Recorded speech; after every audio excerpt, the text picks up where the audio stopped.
الحمدللہ والصلاة والسلام علی رسول اللہ اما بعد اعوذ باللہ السمیع العلیم من الشیطان الرجیم من ہمزہ ونفخہ ونفثہ بسم اللہ الرحمن الرحیم والذین هم لفروجہم حافظون۔ اللہ تبارک و تعالی نے اہل ایمان کی یہ صفت بیان کی ہے جو دنیا آخرت میں کامیاب ہے، فرمایا وہ اپنی شرمگاہوں کی حفاظت کرنے والے ہیں۔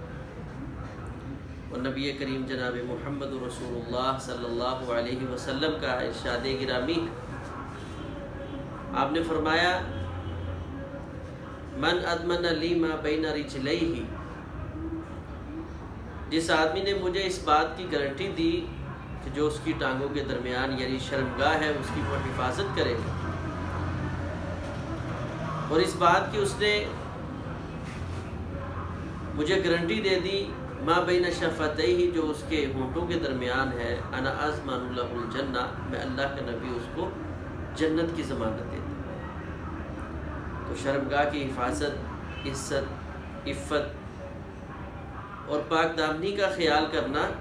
یہ اہل ایمان اور اہل جنت جو ہیں ان کی خوبی اور وصف ہے۔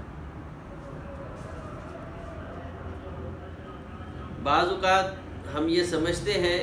کہ جو ہم نے شرمگاہ کی حفاظت کے اسباب ہیں وہ مکمل طور پہ اپنائے ہوئے، جبکہ نبی علیہ الصلاۃ والسلام نے اور اللہ تبارک و تعالیٰ نے اس مسئلہ میں ہماری بڑی واضح رہنمائی فرمائی۔ اللہ فرماتے ہیں وَلَا تَقْرَبُوا الزِّنَا، زنا کے قریب نہیں جانا، اور نبی علیہ الصلاۃ والسلام نے اس کی وضاحت فرمائی اور فرمایا کہ انسان کے جسم کے کئی اعضاء وہ زنا کرتے ہیں، اور فرمایا آنکھ کا دیکھنا یہ زنا ہے، غیر شرعی چیز کو چھونا یہ ہاتھ کا زنا ہے، اور فرمایا جو شرمگاہ ہے وہ اس کی تصدیق کر دیتی ہے، تکذیب کر دیتی ہے، یعنی یہ راستے ہیں، یہ دروازے ہیں زنا کے، اور کوئی بھی دروازہ بار بار کھٹکھٹایا جائے تو قریب ہے کہ ایک دن وہ دروازہ کھل جائے۔ تو اس لیے شریعت نے وہ سارے راستے بند کر دیے ہیں جو زنا کی طرف جانے والے ہیں۔ شرمگاہوں کی حفاظت کے لیے شریعت نے ہر وہ راستہ جس میں اس کی حفاظت کا کوئی ایک بھی سبب موجود تھا اس کو لاگو کیا ہے۔ جیسے فرمایا قُلْ لِلْمُؤْمِنِينَ يَغُضُّوا مِنْ أَبْصَارِهِمْ، مومنوں کو کہا اپنی آنکھوں کی حفاظت کرے، جھکائیں، اور عورتوں کو بھی حکم دیا يَغْضُضْنَ مِنْ أَبْصَارِهِنَّ، یہ عورتیں بھی اپنی جو ہے نظروں کو جھکا کر رکھیں، اور آگے جو سمجھایا کیوں، فرمایا کہ اس کے ساتھ اس کی وجہ دوسرا جو حکم ہے کہ وہ اپنی شرمگاہوں کی حفاظت کریں۔ تو اسی طرح نبی علیہ الصلاۃ والسلام نے فرمایا میری امت کی دو جماعتیں ہیں، میں نے ان کو نہیں دیکھا،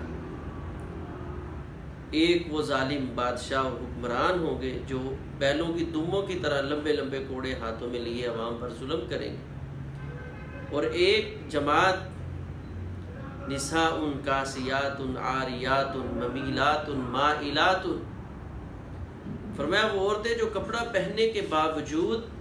ننگی ہوں گی، کاسیات عاریات، کپڑے پہنے ہوں گے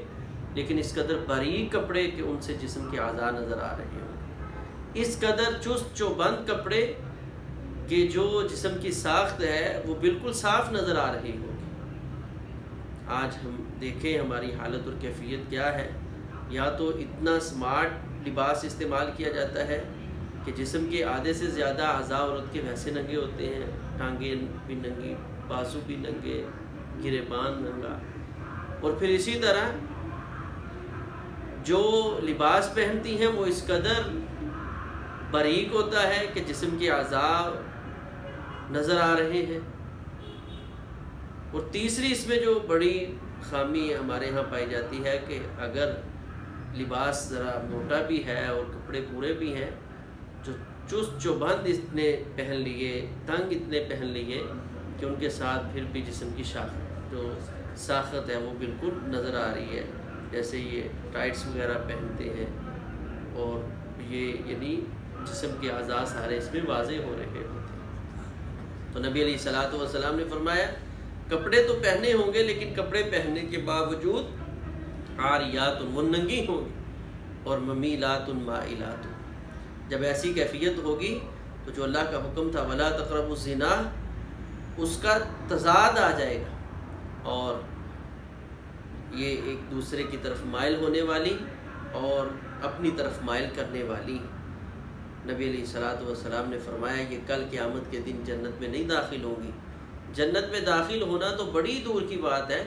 یہ جنت کی خوشبو بھی نہیں پا سکے گی۔ اور جنت کی خوشبو کے بارے میں نبی علیہ السلام نے فرمایا ابھی جنتی